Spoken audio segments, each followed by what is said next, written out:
करण्यात आलेला आहे, काय सांगाल? मालाड विभागातील काही रिक्षा चालकांना या ठिकाणी प्रमाणपत्र वाटण्यात आलेलं आहे. आमचे सगळे नगरसेवक आणि यांच्या माध्यमातून प्रशिक्षण शिबिरामध्ये त्यांना योग्य मदत करण्यात आलेली.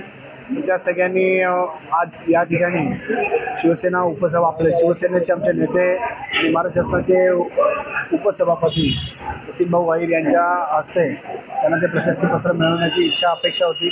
परंतु बोरिवलीच्याच कार्यक्रमामध्ये फार उशीर झाल्यामुळे सचिन भाऊंना प्रोटोकॉल तोडून त्यांना येणं थोडंसं कठीण झाल्यामुळे येता आलं नाही आहे.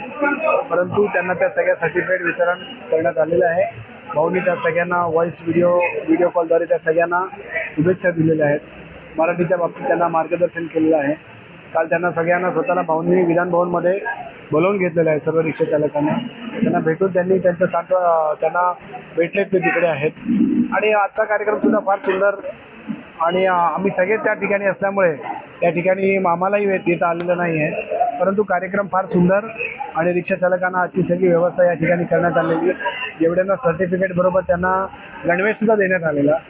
त्यांच्या जिथे सर्व रिक्षा चालक आमचे दिवसभर पण त्यांच्यासाठी जेवणाची वगैरे व्यवस्था सुद्धा करण्यात आलेली शिवसेनेच्या या दिग्दर्शक विधानसभेच्या वतीने. आणि या सर्व रिक्षा चालकांना मराठी बोलण्यासाठी त्यांना आम्ही प्रोत्साहित केलेलं आहे. त्याचबरोबर मराठीचा सन्मान करण्यासाठी आम्ही त्यांना प्रोत्साहित केलेलं आहे.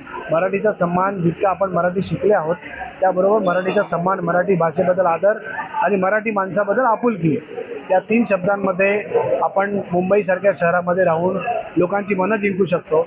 हे आता शिंदे साहेबांनी सुद्धा सांगितलं, आम्ही सुद्धा तेच सांगितलं. या महाड स्टेशनपासून अप्पापाड्यापर्यंत जे 2-3 स्टँड आहेत, याच्यामध्ये 1500 रिक्षा चालक आहेत. यांच्या या सगळ्या सर्टिफिकेट वितरणाचा कार्यक्रम या ठिकाणी घेण्यात आला.